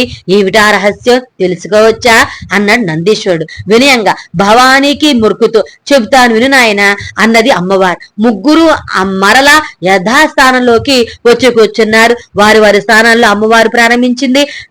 నందీశ్వరుడు అది వింటూ అర్ధ నిమిత నేత్రాలతో అది దృశ్య ముత్యాలుగా చూచాగాడు. కేరళ రాష్ట్రంలోని కాలడి గ్రామంలో ఆర్యాంబ శివగురు దంపతులు అఖండ శివ పూజ ధురంధరులు, దేవి ఉపాసనాపరులు. ప్రతి రోజు ఇద్దరికిద్దరు ఈశ్వరార్చన, అభిషేకం, పూజ, అమ్మవారి పూజ చేసి తమకున్న పదార్థాలతో నైవేద్యం సమర్పించి గాని మరే పని చేయరు. వారికి ఉన్నదల్లా ఒక ఇల్లు, కొద్దిపాటి భూసతి, భోగాలపై కోరికలేని ఆ దంపతులు ఈశ్వర సమాన వృత్తిని కోరారు. అతడే శంకరుడు, బాలశంకరుడు. ఆ తర్వాత ఆదిశంకరు జగద్గురులాగా మారిన బాలుడతడే ఈశ్వరుల వరప్రసాదంగా జన్మించిన బాలుడతడు. శివగురు రోజు శివార్చన, అమ్మవారి పూజ చేసి పాలు నైవేద్యం పెట్టి ఆ పాలు ప్రసాదంగా బాలశంకరునికి ఇచ్చేవాడు. తండ్రి ఇచ్చిన పాలు త్రాగి ఆటలకు వెళ్లేవాడు. 5 ఏళ్ల శంకరుడు ఒక రోజు శివగురు గ్రామాంతరం వెళ్లవలసి వచ్చింది. ఆర్యామను పూజాధికము నిర్వహించమని చెప్పి మధ్యాహ్నం భోజనం వేళకు వస్తానని చెప్పి వెళ్ళాడు. శివగురు ఆర్యాంబ అమ్మవారి పూజకు పూలు, పాలు నైవేద్యం తయారుగా పెట్టుకుంది. కానీ దురదృష్టవశాత్తు ఆమె బహిష్టు అయ్యింది. ఆడుకుంటూ ఉన్న బాలశంకరుని పిలిచింది. పూజ గదిలోనికి తాను రాకూడదు కనుక శంకరుని తండ్రి నేర్పిన శ్లోకాలు చదివి పాలు నైవేద్యం పెట్టి త్రాగి వెళ్లమని గోడ చాటు నుండి మరొక గదిలో నుంచి చెప్పింది. రోజు తండ్రి తల్లి చేసే పూజ చూస్తూ ఉన్నాడు కనుక శంకరుడు కాదనలేదు. పైగా ఆకలి వేస్తోంది, నైవేద్యం పెడతాననే గాని పాలు తాగటానికి వీళ్ళు పడదు. అమ్మవారికి ఒక పూటకు నైవేద్యం పెట్టకపోతే ఏమవుతుందమ్మా అన్నాడు. బాలశంకరుడు ఆకలి ఎక్కువగా ఉండడంతో తప్పు నాయన, భవానీ తల్లికి ఆకలి వేస్తుంది, ఆమెకు భక్తులిచ్చే నైవేద్యమే ఆహారం, ఆ తల్లిని ఆకలితో ఉండవచ్చా అంది ఆర్యాంబ. సరేనన్నాడు బాలశంకరుడు. తండ్రిలానే చిన్న మడిబట్ట కొల్లాయి కట్టుకున్నాడు, విభూతి నొసట పూసుకున్నాడు, పీట పై ధావళి పరిచి పద్మాసనం వేసుకుని కూర్చుని శివ శ్లోకాలు, అమ్మవారి శ్లోకాలు తనకు తండ్రి నేర్పినవి పలికి ఓం శివాయ నమః, ఓం నమ శివాయ అంటూ మంత్రం చెప్పిస్తూ పూలతో పూజించి పాలు నైవేద్యం పెట్టాడు. నైవేద్యం పెట్టి కళ్ళు మూసుకున్నాడు. రోజు తండ్రిలానే కాసేపటికి కళ్ళు తెరిచి చూశాడు. చిన్న ఇత్తడి చెంబుల పాలు అలాగే ఉన్నాయి, ఖర్చు కాదు. పార్వతీ పరమేశ్వరులు ఇద్దరు వస్తారనే పార్వతి అమ్మవారు ఒకతే పాలు తాగింటుందని అనుకుంటున్న శంకరుకి వారిద్దరూ గాని వారిలో ఏ ఒక్కరు గాని రాకపోవడం ఆశ్చర్యం అనిపించింది, బాధ కలిగింది. కడుపులో ఆకలి ఎక్కువవుతోంది, వాళ్ళు తాగితే కదా తాను కొరవ పాలు తాగాలి, ఎలా? అమ్మ జగదంబ త్వరగా వచ్చి పాలు తాగు తల్లి అన్నాడు శంకరుడు. జగన్మాత రాలేదు. భవానీ తల్లి రా, త్వరగా రా, నాకు ఆకలి వేస్తోంది అన్నాడు. అయినా అమ్మ రాలేదు. బాలశంకరుడికి కోపం వచ్చింది. ఆ ఆకలి వల్ల దుఃఖము వచ్చింది. మా నాన్న మా అమ్మ రోజు నైవేద్యం ఇస్తే తాగేదానివి కదా, ఈ రోజు నేనిస్తే తాగవా? అయితే నేనీ పీటకేసి తల బాదుకుంటాను, మా నాన్నకేమి చెప్పను. నువ్వు రాలేదని పాలు తాగలేదని తెలిస్తే నాన్న నేను పూజ సరిగా చేయలేదని నన్ను కోపడతాడు, అందుకే నేను తల బాదుకుంటున్నాను అని శంకరుడు మొండిగా పీటకేసి తల బాదుకోసాగాడు. కైలాసంలో అమ్మవారి పీఠం కదలసాగింది. కంగారు పడింది. అరే, ఈ బాలుడు మొండితనం ఏమిటి చెప్పమా అన్నది. ఈశ్వరుడు నవ్వాడు. తప్పదు దేవి, వెళ్ళు, మనమే కదా ఆ బాలుణ్ణి ఆ తల్లిదండ్రులకు ప్రసాదించామన్నాడు. మరొకసారి తల పీటకేసి కొట్టుకున్నాడు. శంకరుడు కాసంత రక్తం వచ్చింది. అమ్మవారు దిక్కును లేచింది, పీఠంపై ప్రత్యక్షమైంది. శంకర ఆగు, నేనొచ్చాను, పాలు ఇవ్వు, తాగుతాను అంది. శంకరుడు కళ్ళెత్తు చూశాడు. ఎర్రని ఉదయభానుని కాంతి పూజా గది అంతా వెల్లువై పొగ.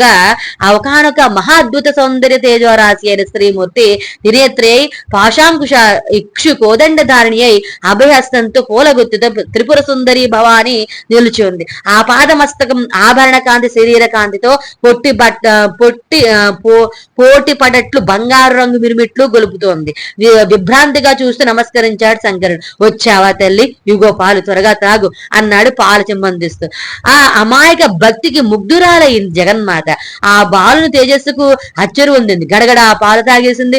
కాళ్ళు చెంబు ఇస్తూ నీ కోరినట్లే పాలు తాగేశాను, ఇక వెళ్ళిరానా అంది నవ్వుతూ ఆశీర్వదిస్తూ. ఇదేమిటి కాళ్ళు చెంబిచ్చావు, అన్ని పాలు నువ్వే తాగేసావా అన్నాడు శంకరుడు. నీవేగా తాగమన్నావు, తాగేశాను అంది అమ్మవారు. భలే దానివే తల్లి, రోజు మా నాన్న నీకు నైవేద్యం పెట్టి నువ్వు తాగా మిగిలిన పాలు నాకు ఇచ్చేవాడు, నేనవి తాగేవాడిని. అమ్మ ఈ రోజు ఎక్కడికి బయటకు వెళ్ళరాదు, ఇంట్లో ఇంకా పాలు కూడా లేవు, మరి నేనేం తాగను, నాకు ఆకలి వేస్తోంది అన్నాడు కాసంత ఏడుపు రాగా. ఈ సమస్య జగన్మాత ఊహించనిది, ఎన్నడూ ఆమెకు ఎదురు కానిది. తల్లి భవాని, నాకు ఆకలి వేస్తోంది, అమ్మ బయట ఉన్నది, మరి నాకు పాలు ఎట్లా తల్లి అన్నాడు శంకరుడు. ఏడుపు రాగస్థాయిలోకి వస్తోంది. అమ్మవారికి తప్పలేదు. ఏడవకునైనా ఏడవకు, గొడవ చేయకు, నేను నీకు పాలిస్తానుగా అన్నది. అంటూనే ఆ తల్లి కాళీ పాల చెంబు అందుకుని శంకరుపై పొంగి పొరలిన అపార మాతృవాత్సల్యంతో రవ్వంతా పక్కకు తిరిగి తన స్తనాల నుండి పాలు పిండి ఆ చెంబులోనికి అమృతధారలా కురిపించి ఇచ్చింది. శంకరుడు పాల చెంబు అందుకుని గడకడా తాగేశాడు. ఒకని దివ్య రసాయనంతో ఏదో శరీర హృదయము సెరుసంతా పాకి అమృత స్థానం చేయించినట్లుగా ఒకనొక దివ్య పారవస్యానికి లోనన్నాడు బాలుడు. ఆ క్షణంలో సర్వ ప్రపంచం ఉందో లేదో అతడికి తెలియదు. తన ఉన్న గది, పీట, చెంబు, పైకప్పు అంతా అన్ని భవానీ రూపంగా గోచరించాయి. తన లోపల బయట భవానీయే ఉన్నట్లుంది. అమ్మవారి స్థూల రూపం, సూక్ష్మ రూపం, విరాట్ రూపం, మంత్ర రూపం, తంత్ర రూపం, యంత్ర రూపం, 108 శక్తిపీఠాలు, అష్టాదశ శక్తిపీఠాలు, శ్రీచక్ర స్వరూపం, శివశక్తి స్వరూపం, అమ్మవారి వివిధ నామాలు, రూపాలు, వివిధ శక్తి స్వరూపణ, మహత్యాలు, యోగిని గణాలు ఒకటిమిటి సర్వచరాచర సృష్టి భవానీ మాతగా భాషిస్తోంది. భవానీలోనే సర్వం ఉన్నట్లు గోచరిస్తుంది. సోహం అహం బ్రహ్మాస్మి ఏదో కవిత్వం శ్లోకాలు రూపంలో లోపల నుండి ఉబ్బికి వస్తోంది. అక్షర సమాయత్మం అంతా, వ్యాకరణం అంతా, అష్టాదశ విద్యలు, శిశుషష్ఠి కళలు అక్షర రూపంలో హృదయంలో ఎవరో గురుబోధ చేస్తున్నట్లు నర్తిస్తూ ఉన్నాయి. ఆ బాలుని నోటి వెంట అనగళంగా స్తోత్రం కవిత్వం విలువబడింది. జగన్మాత నోటి వెన్నెలు కురిసినట్లు నవ్వింది, దీవించింది, అదృశ్యమైంది. అప్పుడు మామూలు స్థితికి వచ్చాడు శంకరుడు, బాలశంకరుడు. పరుగున తల్లి ఉన్న గది బయటకు వెళ్ళాడు. గోడ వారగా నిల్చుని తల్లితో జరిగిందంత గబగబా చెప్పాడు. ఆర్యమ్మ నమ్మలేకపోయింది. పిల్లవాడేదో భ్రాంతికి లోనాడు అనుకుందా తల్లి. మాతృహృదయం భయపడింది కూడా. కొంపదీసి ఆ తల్లికి కోపం వచ్చి బాలునికి నెత్తి మొట్టలేదు కదా అని భయపడింది. సరే ఇదంతా ఎవరికి చెప్పకు, ఆడుకో అన్నది. శంకరుడు ఆటలకు వెళ్ళాడు. భర్త శివగురు మధ్యాహ్నం వచ్చాడు. ఆర్యమ్మ జరిగిందంతా చెప్పింది. శివగురు విన్నాడు, ఆలోచించాడు. జగన్మాత శివుడు తలుచుకుంటే ఏ విచిత్రం జరిగినా ఆశ్చర్యం లేదు. శంకరుడిని పిలిచాడు. అప్పుడు పూసగుచ్చినట్టు జరిగిందంతా శంకరుడు మరలా చెప్పాడు. భవానిని వర్ణించాడు, ఎర్రని కాంతిని వర్ణించాడు, సోహమహం బ్రహ్మాస్మి అనుభూతిని వర్ణించాడు. చరాచర జగత్తంతా భవానీ భావనామంగా వీక్షించినది. తన చిన్న చేతులు తిప్పుతూ స్పష్టమైన వాక్కులతో చెప్పాడు. తడబడలేదు, భ్రాంతిలా చెప్పలేదు. శివగురు బోధపడింది. జగన్మాత తన బిడ్డని కటాక్షించింది. తన బిడ్డ ఏమిటి, ఇంకా ఇతడు కారణజన్ముడు, నాయన ఇదంతా ఎవరితో చెప్పకు అని మాత్రం అన్నాడు. అలాగే నాన్న అన్నాడు శంకరుడు. పూజాపీఠం వద్దకు వెళ్లి సాష్టాంగపడ్డాడు శివగురు. జగన్మాత మా దంపతుల జన్మ ధన్యమైంది తల్లి. నా శంకరుడు, నా బిడ్డడు నీ అమృతధారలతో నీ పార దయాక్షీరం ప్రసాదించావు. మా దంపతులు ఈ బిడ్డని ఎట్లా చదివించాలి, ఏ విధంగా పెంచాలి అని మదన పడుతూ ఉన్నా. ఇక మాకు దిగులు లేదు. నీవే తల్లివై నీ పాలు ఇవ్వగా ఇక నా బిడ్డకి రాని లేని విద్య ఏముంటుంది. కానీ పదుగురి దృష్టి తగిలేలా కాకుండా ఈ బిడ్డని నీవే కాపాడుకోవాలి తల్లి అంటూ ఆనందాశ్రువులతో జగన్మాత విగ్రహ పాదాల చేశాడా కన్న తండ్రి. ఆ తరువాత శివగురు తన మరణాన్ని కూడా సంతోషంగా స్వీకరించాడు. ఆర్యమ్మకు ధైర్యం చెప్పాడు. ఈ బిడ్డడు బాగోగులు అన్ని స్వయంగా జగన్మాతేశ్వరుడు వహిస్తారు. నీవు దిగులు పడకు తల్లిగా నీ కర్తవ్యంగా శంకరుని పెంచు అంతే అంటూ అతడు ప్రశాంతంగా మరణించాడు. ఆ ద్రవిడ శిశువే నేటి ఆదిశంకరుడు. ప్రస్థానత్రయం, బ్రహ్మసూత్రములు, ఉపనిషత్తులు, భగవద్గీతకు మహావాక్య రాసిన ప్రథమ గురువు, బ్రహ్మసూత్రాలకు భాష్యకర్త, భగవద్గీతకు భాష్యకర్త, నిర్వాట షట్కం రచించిన మహాకవి, 100 కొలది దేవీ దేవతా స్తోత్రాలు ఆసుగా పలికి ఆ స్తోత్రాలకు వేద విలువ చేయగలిగిన అక్షర పరబ్రహ్మ వాసకుడు. భవాని భుజంగ ప్రయాత స్తోత్రం, శివానందలహరి, లక్ష్మీ నృసింహకరావలంబం స్తోత్రం, ఇలా లెక్కకు మించిన అష్టకావ్యాలు రాసి ధరించిన కారణజన్ముడు, పద్మపాదుడు, హస్తమాలకుడు, ఆచార్యుని వంటి 14 మంది గొప్ప శిష్యులకు పరమ గురువు, సశరీరుడై కైలాసంలో అడుగు పెట్టగలిగిన మహాసంపన్నుడు, మంత్ర తంత్ర శ్రీచక్ర రహస్యాలను స్తోత్రములో పొందుపరచగలిగిన మహాజ్ఞాని. అమ్మవారు చెప్పడం ఆపింది. నంది వింటున్నా విఘ్నేశ్వరునిలా కార్తికేయులా నా స్తన్యం పాలు త్రాగిన అతడు నా బిడ్డడు కాదా? నాకు అతడిపై ప్రత్యేక ప్రేమ ఉండదా? నా సౌందర్యలో మునకలు వేయగల అర్హత, అధికారం, చొరవ, చనువు, ప్రేమ సాధికారంగా అతడికి లేవా? అతడు కైలాసం వస్తున్నప్పుడే నా మాతృ హృదయం పులకించింది సుమా. ఆ బిడ్డడు కోరినది ప్రసాదించమని యేషుని శ్రయంగా నేనే కోరాను. యేషుడు బాలశంకరుడు కోరిన నా సౌందర్యాన్ని మంత్రపూరితంగా యంత్రపూతంగా ప్రసాదించారు. నందీశ్వరుడు సాష్టాంగ నమస్కారం చేశాడు. అతడి శరీరం భవానీ వాక్కులతో రోమాంచితమైంది. ఆదిశంకరుల పట్ల భక్తి, ప్రేమ, గౌరవం ఉప్పొంగాయి. పశ్చాత్తాపంతో కృంగిపోయాడు. తన చర్య తనకే కోపం కలిగింది. తల్లి ఇదంతా తెలియక తప్పు చేశాను, నా తాళపత్రాలు అన్నాడు. దిగులు పడకు, వాటి అవసరం అతడికి లేదు. ఒక్క మారు దర్శించిన నా రూపాన్ని అతడు మర్చిపోలేడు. అతడే వ్రాస్తాడు నీ ఘర్షణలో ఎగిరిపోయిన తాళపత్రాలను విషయాలు అన్నది జగన్మాత. ఇక్కడ ఆదిశంకరులు తన శరీరంలో ప్రవేశించాడు. నిద్ర లేచినట్లుగా లేచి కూర్చున్నారు. చేతిలో తాళపత్రాలు అన్ని లేవు, కొన్నే ఉన్నాయి. నందీశ్వరుని అనవసరమైన కోపం, ఘర్షణ గుర్తుకు వచ్చాయి. నందీశ్వరుడు అమ్మవారి, స్వామివారి దేవరహస్యాలు భూలోక వాసులకు తెలియకూడదనటంలో తప్పు లేదు. కానీ స్వయంగా జగన్మాత జగత్పతే అనుజ్ఞ ఇవ్వగా ఇలా కయ్యానికి కాలు దువ్వి నిరపరాధి అయిన తనపై దాడి చేసి తాళపత్రాలు ఎగరగొట్టడమే బాగాలేదు. ఆ ఎగిరిపోయినవన్నీ అమ్మవారి సగుడు రూప విరాట్ రూపవర్ణనకు సంబంధించినవి. చిదానందలహరి భాషించే నిర్గుణ రూప వర్ణన తాళపత్రాలు చాలా వరకు తన వద్ద ఉన్నాయి. ఇప్పుడు ఈశ్వర, ఈ శేషభాగం ఎలా వ్రాస్తానో భూమి ఆకర్షణ శక్తికి ఈ తాళపత్రాల్లోని నిలిపిసి కూడా సరిగా గోచరం కావటం లేదు. నా శ్రమ అంత వృధాయేనా? ఒక మహత్తర అనుభూతిని మరలా పొందడం సాధ్యమా? ఆ వేదన పడ్డాడు. అపరిమితమైన దుఃఖం పొంగి పొరలి వచ్చింది. శంకరాచార్యుల వారికి ఇంత ధ్యాస సమాధి సుమారు 100 సంవత్సరాల తీవ్ర తపస్సుకు సమానమైన సమాధి స్థితి సశరీరంగా కైలాస దర్శనం మరలా సాధ్యపడేనా? తాను గ్రంథస్థం చేసుకున్నదంతా వృధాగా పోయిందా? ఈ కలికాల మానవులకు ఉద్ధరణకు రాచబాటుగా చేద్దామనుకున్న సౌందర్యలహరిలో అటు లలితా సహస్రనామ పారాయణ ఫలితాన్ని, త్రిశతి పారాయణ ఫలితాన్ని, సరస్వతి స్వరూపిణి పూజ స్తోత్ర వ్రత ఫలితాన్ని పొందుపరచాలనుకున్న తన ఈ అద్భుత ప్రయోగం, ఆశయం ఇంతటితో ఆగిపోయాయా? ఈశ్వర, జగన్మాత ఏమిటి విపరీతం? భవానీ భవులు హృదయ ఆకాశాన్ని సాక్షాత్కరించారు. భయపడుకు నాయన, ఒక్కసారి నీ దివ్య దృష్టితో అక్షరాలను వీక్షించు, సర్వం కరతలామలకమవుతుంది అన్నారు. ప్రణతులు అర్పించారు.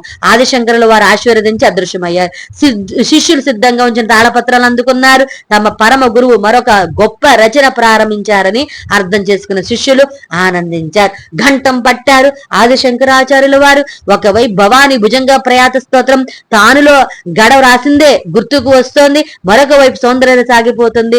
సురగంగా జరిల జగద్గురు మనందరినీ ఉద్ధరించడానికి ప్రసాదించిన 100 శ్లోకాలు గల ఆ సౌందర్యలహరిలో మనము మునకలు వేసి తరిద్దాం అంటూ చెప్తూ ఉన్నారు.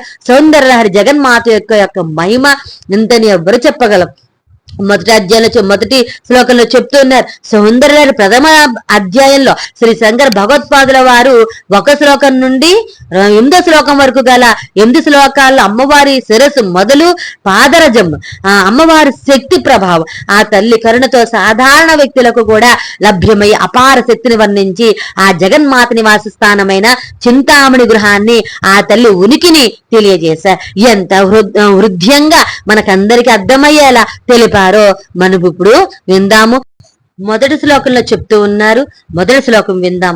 శివశక్త్యా యుక్తో యది భవతి శక్త్యః ప్రభవితుం నచేదేవం దేవో నకలు కుశల స్పందితుమపి అతస్త్వామారాధ్యం హరిహర విరించాదిపిరపి ప్రణంతుం స్తోతుం వా కథమకృత పుణ్యః ప్రభవతి.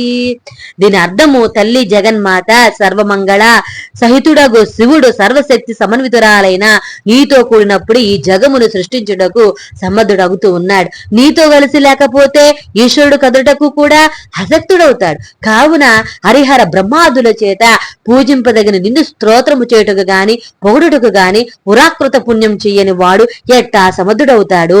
జగన్మాత యొక్క సంపూర్ణ శక్తి మహిమను ఈ శ్లోకంలో శ్రీ శంకర భగవత్పాదుల వారు తెలియజేస్తూ ఉన్నారు. ఎన్నో జన్మల పూర్వ పుణ్య విశేషం వలన మానవ జన్మ లభ్యమవుతుంది. అజ్ఞానము, అవకరాలు, దారిద్ర్య బాధలు, మొదలైన ఉన్నా లేకున్నా సంపూర్ణ మానులాగా జన్మించడం గొప్ప వరం. ఆ మానవ జన్మలో కించొట్టు ఆధ్యాత్మిక జిజ్ఞాస, గురుసేవ, గురు బోధల లాంటివి లభ్యం కావటం గొప్ప అదృష్టం. అవి లభ్యమైనా కాకపోయినా ఆ జగన్మాత అపార కరుణ వల్ల ఆ తల్లి చరణాలపై భక్తి కుదటం గొప్ప జన్మ సాఫల్యతకు మార్గం. అట్లా జగన్మాతను ఆరాధించడం వల్ల ఆరాధించగలగడం కొన్ని జన్మల పూర్వ పుణ్య విశేషమే కదా. ఈ లోకంలో ఎందరో భక్తులు ఉంటారు. ఒక్కొక్క మారు తాత్కాలికంగా భక్తులైనప్పటికీ ఆయా దేవతల కరుణను కోల్పోతారు. అలాంటప్పుడు వారు నిస్తేజులు, నిర్వీర్యులు, నిరాశపూరితులు అవుతారు. అలాంటి వారిని చూసి వీరు బ్రహ్మహీనులు, విష్ణుహీనులు అనరు, కానీ శక్తిహీనులు అంటారు. మరి ఆ శక్తి ఎవరు? ఆ శక్తి ఆదిపరాశక్తి. ఆ తల్లి కటాక్ష వీక్షణాలే ఈ సర్వ సృష్టికి మూలం. ఆ జగన్మాత తమతో కలిసినప్పుడు బ్రహ్మ, విష్ణు, మహేశ్వర, రుద్ర, సదాశివులనే వారు పంచబ్రహ్మలుగా కీర్తింపబడ్డారు. శక్తి వారిని విడిచినప్పుడు, తొలగినప్పుడు వారు కాలు వేలు కూడా కదల్చడానికి కూడా అసక్తులై అచేతనులై నడవటం, తినటం, మాట్లాడడం, చివరకు శ్వాస పీల్చడం వంటి ప్రక్రియలు కూడా ఏమి చేయలేని జడ స్వరూపాలుగా మారి పంచప్రేతాలుగా మారిపోతారు. బ్రహ్మ, విష్ణు, మహేశ్వర, రుద్ర, సదాశివుల పరిస్థితి అది అయినప్పుడు ఇక సామాన్య మానవులైన మన పరిస్థితి ఏమిటి? ఆ జగన్మాత అపారకరణ కొరకు మనమందరం ఆ తల్లి స్తోత్రం చెయ్యాలి, పూజించాలి. ఇది మానవ జన్మ కర్తవ్యం. ఇదే ఈ శ్లోకంలో బోధించారు శ్రీ శంకర భగవత్పాదుల వారు. సౌందర్యలహరిలోని ప్రతి శ్లోకంకి ఒక యంత్ర రూపం, ఆ యంత్ర పూజా విధానం, దానివల్ల వచ్చే ఫలం అనగా సిద్ధి వ్రాసి ఉన్నాయి. తాంత్రిక పూజ విధానం ఆధారంగా వ్రాసిన గ్రంథాల్లో కానీ ఆ సిద్ధులపై ఆశతో దురాశతో స్తోత్రం చేస్తూ అవి రాలేదని బాధపడుతూ అమ్మవారి పూజ మానుకునే నిరాశలోనే అధోగతి పాలవకూడదు. మనం ఆది శంకరాచార్య యంత్ర పూజ సిద్ధుల గురించి ఆలోచించలేదు, రాయలేదు.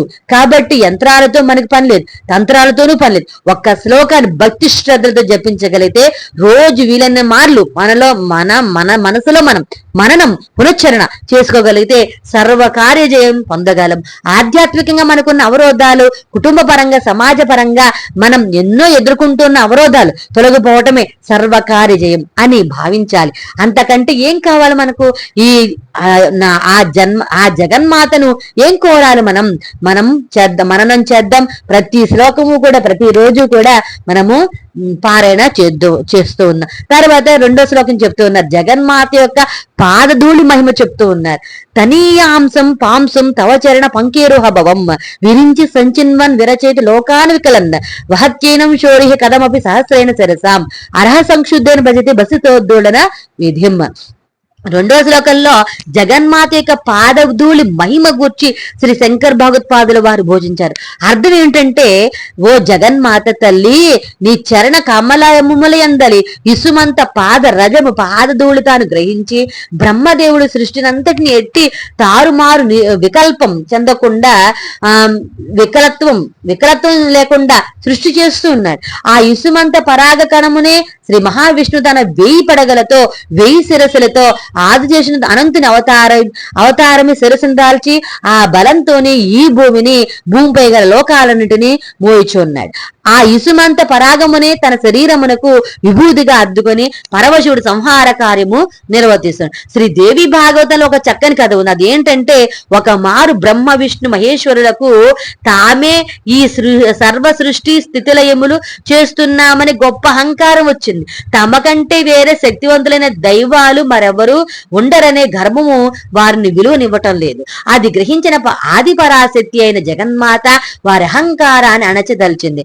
వారికి అహంకారం వదిలించకపోతే సృష్టి క్రమం మారిపోయే ప్రమాదం ఉంది. మరి హఠాత్తుగా మరి ఏం జరిగిందో తెలియదు.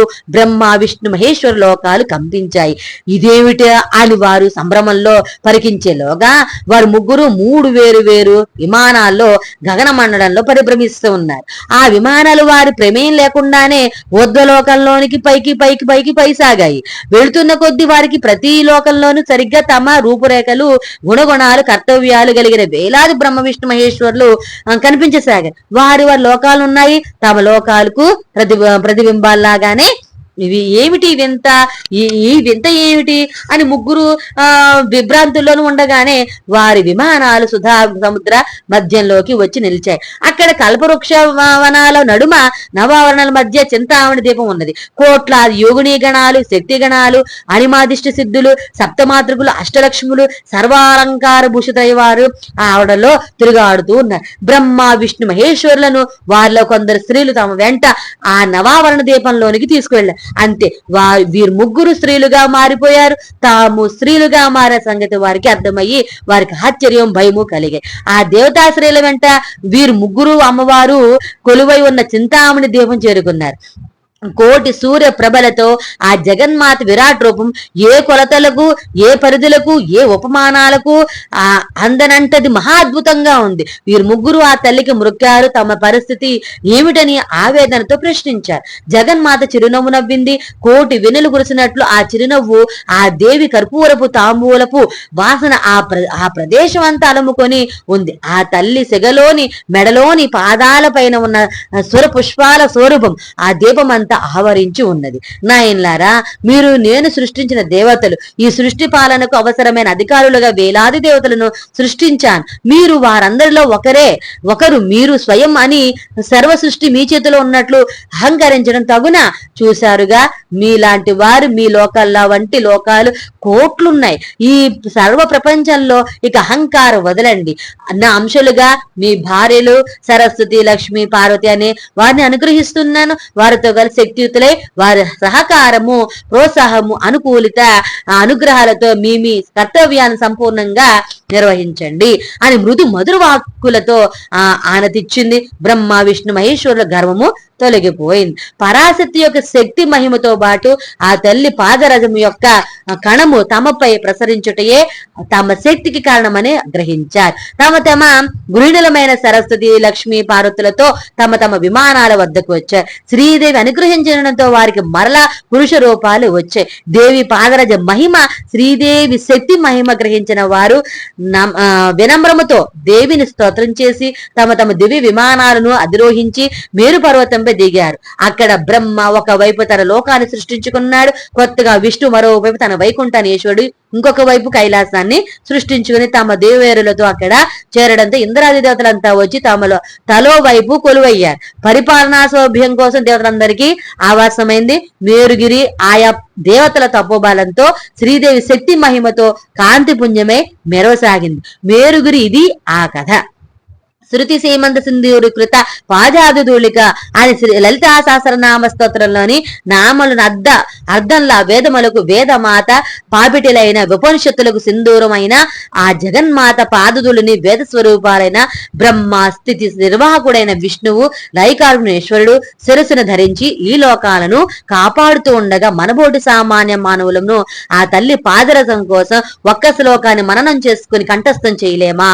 రోజుకొక్క శ్లోకం ప్రకారం నియమంగా కంఠస్థం చేయగలిగితే సౌందర్యలను 100 శ్లోకాలు 100 రోజుల్లో ఇంచుమించు కంఠస్థం అవుతాయి. 3 నెలల 10 రోజుల్లో సౌందర్యలోని శ్లోకాలను భావము, ఆలోచన రూపంలో మన హృదయంలో ముద్ర చేసుకుంటుంది. ఈ 2వ శ్లోకం ప్రతిరోజు మనకు ఓపికన్నంత వరకు మననం చేసుకుంటే సర్వలోక వసఖ్యం జరుగుతుందని మంత్రశాస్త్రవేత్తలు, అనుభవజ్ఞులైన దేవి ఉపమానవ పరులు సెలవిచ్చారు. సర్వలోక వసఖ్యం అనగా సర్వలోకాలు మనకు వశమవుతాయి. మనం దేవుళ్ళ కంటే పై స్థాయికి వెళ్ళిపోతామని భ్రమపడకూడదు, దురాశ పడకూడదు సుమండి. మన మనసే మన మహాలోకము. దానిలో నిరంతరం విజృంభించి మంచి చెడు భావన పరంపరలు. కాంతి వేగం అంటే మనోవేగం కంటే, వాయువేగం కంటే త్వరితంగా సర్వలోకాలను చుట్టి రాగలము. ఆ మనస్సును, మన ఆలోచనలను మంచి వైపు, జగన్మాత పాదరసం వైపు మరలించగలమంటూ అందుకోసం మనం చేసే సాధనలో కొంతవరకు సఫలీకృతం కావటమే సర్వలోక వసఖ్యము, ప్రకృతి విజయము అని మనము తెలుసుకోవాలి. ప్రకృతి జయమనగా మన ఇంద్రియాలు పూరకం ఉండవు. భోగాల వైపు, సుఖాల వైపు మనల్ని నిరంతరం లాగుతూ ఉంటాయి. అందుకు ఏ అకృత్యాలైనా చేయమని ప్రోత్సహిస్తూ ఉంటాయి. ఈ శ్లోక పునశ్చరణ వలన ఆ ఇంద్రియాలు దౌర్జన్యం తగ్గి ప్రకృతి సహజంగా మానవులం ఏ దివ్య శక్తి నుండి విడివడి మానవ జన్మ ఎదుతామో తెలుసుకుని మరలా ఆ దివ్య శక్తి పాదాలు శరణ వేడియే ఇదే ప్రకృతిని జయించడం అంటే తెలుసునా అని చెప్తూ ఉన్నారు. తర్వాత 3వ శ్లోకం గురించి ఏం చెప్తున్నారంటే, జగజ్జనని పాదరజం మహిమ మరొక్క మారు చెప్తూ ఉన్నారు. ఇది కూడా పాదరజ మహిమే చెప్తుంది. అదేంటంటే శ్లోకము, అవిద్యానామంతస్థిమిర దీప నగరి జడానాం చైతన్య స్తబక మకరంద స్తృతి జరి దరిద్రాణం చింతామణి గుణిక జన్మ జలదౌ నిమగ్నానం ద్రష్ట మురరిపు వరాహస్య భవతి. ఈ శ్లోకంలో మరొక మారు జగజ్జనని పాదరజం మహిమ శ్రీ సంగద్భాగవతుల వారు చెప్తూ ఉన్నారు. దీని అర్థం ఏంటంటే, తల్లి జగన్మాత నీ పాదరేణు అజ్ఞానుల అజ్ఞానాన్ని పారదోరే సూర్యుడు ఉదయించే దీపం వంటిది. అంటే ఏంటంటే, మన కంటికి భూమి ఆకాశాలు కలుసుకునే చోట్ల కనిపిస్తుంది. సముద్రం అవల తీరు ముఖ్యంగా సూర్యోదయం వేళలో సూర్యాస్తమం వేళల్లో మాన దృష్టికి అదొక వింత దృశ్యం. కన్యాకుమారిలో 3 సముద్రములు కలిసే చోట సూర్యోదయం సూర్యాస్తమయం ఒక అద్భుత దృశ్యం. వేలాది మంది యాత్రికులు ఆ దృశ్యాన్ని తిలకిస్తూ ఉంటారు, తమ తమ కెమెరాలు బంధించుకుంటూ ఉంటారు. తెల్లవారుజామున చీకటి గాఢంగా ఉంటుంది. ఉషోదయానికి ముందు తమస్సు అది మానవ జీవితంలోనూ, జ్ఞానోదయానికి ముందు అజ్ఞానపు తమస్సు వారి హృదయాలను ఇట్లాగే ఆవరించుకొని ఉంటుంది. సూర్యోదయానికి ముందుగా తూర్పు దిక్కున ఆకాశం ఎర్రని నారింజ రంగుల్లో కాంతి వస్తుంది. అరుణవర్ణం అది ఆ కాంతి ప్రారంభమయ్యే ప్రదేశమే సూర్య ద్వీపం, మిహిర ద్వీపం అంటారు మహర్షులు. అక్కడ నుండి వెలుగు రేఖలు మెల్లగా ప్రసారం కావటం ప్రారంభిస్తాయి. ఆ వెలుగు రేఖల వెనకాల సూర్యబింబం దర్శనం అవుతుంది. సూర్యుని చుట్టూరా కాంతి రేఖలు అగ్ని రేఖలు విస్తరిల్లి దుర్నిరీక్షంగా మారి పగటి వెలుగు వెలువ ఎండ తీక్షణత వచ్చేస్తాయి. ఇక చీకటిని ఆస్కారమే లేదు. సరిగ్గా ఇలాగే అవిద్యతో కుత్కరాలతో శ్రీదేవి పూజాదులు మరిచిన వారికి ఆ తల్లి పాదరస మిహిర ద్వీప నగరం జ్ఞాన ప్రకాశం ప్రారంభమయ్యాక ఇక అవిద్య అజ్ఞానం పారిపోతాయి. బద్ధకము, మూర్ఖత్వము, మొండితనము ఒక దానిలో ఒకటి కలిసిపోతే దున్నపోతు లాంటి జడత్వం స్థితికి మానవులకు వస్తుంది. మహిషాసుర తత్వం ఇదే. మనుషుల్లో ఇలాంటి వారు సాటి వారిని హింసిస్తూ ఆగడాలు చేస్తూ ఉంటారు. ఇలాంటి అసురి గుణాలు గల వారిని జగన్మాత చండిలా మహిషాసుర మధ్యలా సరిదిద్దుతుంది. కేవలం పూర్వజన పాపం వల్ల, ఇతరుల దుర్బోధల వలన, నాస్తికవాద ప్రభావం వలన జడులైన వారు కొందరు ఉంటారు. జగన్మాత పాదరసం వారిపై ఇసుమంత ప్రసరించిన క్షణంలో జ్ఞానం అనే మకరందమును జాలు వార్చే ప్రవాహంగా మారుతుంది. చైతన్యం పరివర్తనకు మూలమవుతుంది. జడత్వం వదిలి జ్ఞానం వైపు అడుగులు వేస్తారు వారు ఆ తల్లి అపార కరుణతో. ఇక దరిద్రులుంటారు. ఈ దారిద్ర్యాలు అనేక రకాలు. డబ్బు లేకపోవడం ఒకటే దారిద్ర్యం కాదు. బుద్ధిహీనత, దుష్ట సంతానము, దుష్ట భార్య, వ్యసనపరుడైన భర్త, షాడిష్ట భర్త, శాంతి సుఖం లేని సంసారాలు, ఎడదగని వ్యాధులు, అవయవ లోపాలు, యాక్సిడెంట్లు, అవయవాలు పోవటం, అజ్ఞానంతో మొండి బాధన, మితిమీరిన మాటలు, ధోని, ఇవన్నీ ఇలాంటివే. మరెన్నో దారిద్ర్యాలు ఉన్నాయి మానవ లోకంలో. అవి అనుభవించే వారికే తెలుస్తాయి. నిరంతరం యుద్ధ వాతావరణంలో ఒక ప్రదేశం నుంచి మరో ప్రదేశానికి వలసపోయే ప్రజల జీవితాలు గమనించండి. మత ద్వేషాలతో నిరంతరం హత్యలు చేసుకునే ప్రజల జీవితాల్లోనే అస్థిరత గమనించాలి. ఇవన్నీ జన్మాంతర పాపాల వలన ఏర్పడిన పైకి కనిపించని దారిద్ర్యాలు. మరి వీరందరికీ విముక్తుడు ఎప్పుడు, ఎలా? శ్రీమాత పాదాలను శరణు వేడిన క్షణంలో, ఆ పాదరజం ఒక్క క్షణం వారి మీద పడిన క్షణంలో ఆ శ్రీ పాద రేణు ఒక్కటి చింతామణి హారంలా మారి వారి దారిద్ర్యాలను పోగొడుతుంది. చింతామణి అనేది మణుల్లో విలువలకు అందని మణి. మహాచక్రవర్తుల కిరీటాలు, దేవతల కిరీటాల్లో ప్రత్యేకించి పొదిగి విలువైన మణి. అది చింతామణి ఉన్న చోట చింతలు ఉండవని ప్రతీతి. అమ్మవారి నివాసం చింతామణి ద్వీపం. అందుకే మరి ఒక్క చింతామణి విలువైనది కదా. చింతామణిల వరుసతో కూర్చున్న హారం లభ్యమైన వారికి ఇక దారిద్ర్యం ఎక్కడ ఉంటుంది? ఇక సంసార సాగరం దుఃఖం అంటారు. అలా పోతే మరో అలా వచ్చినట్లు ఒక సమస్య పోతే మరొక సమస్య వచ్చేది సంసార సాగరం. ఇలా ఎడతగిన సమస్యల బంధాలతో సంసార సాగరంలో దారి తెలియక ఆవేదన పడే భక్తుల పాలిటి ఆ తల్లి పాదరజం శ్రీ మహావిష్ణు వరాహావతారాలతో తన వాడి కోరలతో జలదిలో మునిగిపోతూ ఉన్న భూమిని ఉద్ధరిస్తుంది, రక్షిస్తుంది. దంష్ట్ర అమరరిపు వరాహస్య భవతి అన్నారు ఆదిశంకరాచార్య. అందుకే ఈ ఒక్క శ్లోకాన్ని మనకు ఓపిక ఉన్నన్ని మార్లు ప్రతిరోజు మననం చేసుకోగలిగినా చాలు. సకలైశ్వర్యములు సర్వ విద్యలు సిద్ధిస్తాయంటారు జగన్మాత ఉపాసనాపరులైన మహాభక్తులు. ఆ సాధకులు వేదవేత్తలు అవుతారని ఆశీర్వదించారు ఆ మహర్షులు. ఆది శంకరాచార్య వారి ఆశీస్సులతో జగన్మాత కరుణకు అర్హులమై మనలోని అజ్ఞానాంధకారాన్ని, మన చుట్టూరా ఉన్న సమస్యలు పెను చీకట్లను తప్పించుకుందాం. మనలో ఉన్న జ్ఞాన సూర్యోదయం కోసం ఆ తల్లి పాదములను శరణు వేడుదాం. చింతామణి మన చెంత ఉండగా గులకరాళ్ల కోసం పరుగులెందుకు. మరి పదండి మనము ఈ శ్లోకం అయితే పాలన చేద్దాము. తర్వాత 4వ శ్లోకం గురించి అయితే తర్వాత విందాము. అంతవరకు స్వస్తి. ఆ అమ్మ దయాకరుణ మనందరిపైన ఉండాలని కోరుకుంటూ ఉన్నాను. సర్వేజన సుఖినో భవంతు, సమస్త మంగళాని భవంతు. స్వస్తి. ఓం శ్రీమాత్రే నమః.